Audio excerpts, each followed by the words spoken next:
Bukod po dito sa pagtatanggal ng kanilang kabuhayan po, andyan pa rin po ang patuloy na pagtaas na matrikula sa mga pribadong pamantasan, ang budget, ang pagtataas ng budget sa pampubliko mga universidad po.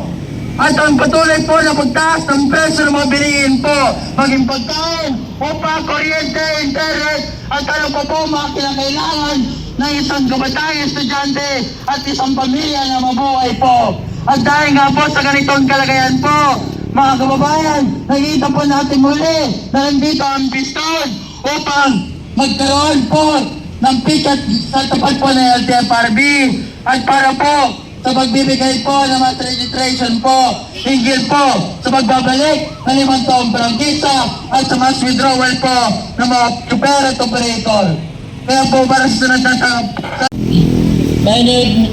Mainit na pagbati sa ating mga kasama sa hanay sa ating panghanap buhay. Ito po ay nandito na naman tayo sa harapan ng LTFRB para ipanawagan ang ating kahinaingan sa ating hanap buhay. Ang panawagan namin, walis, huwag naman kaming yurakan sa amin maghahanap buhay. Ito po, masama sa kalooban ko.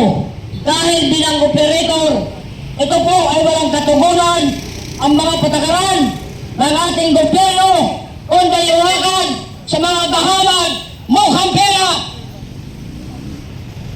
magnanakaw. Ito po, masama talaga ang loob ko. Dahil po, noon, nangangampanya pa lang, si Bongbong Marcos, anong sinabi niya doon sa Marikina?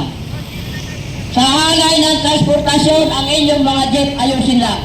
Hindi kayo mawawalan ang hanap buhay. Pagkatapos, ano ang naging balik anong isang araw? Inanuhanan ng Senate, pinaribahan na nila, ayaw nila, suspendehin ang PUBMP o na resesyon sa ating bansa.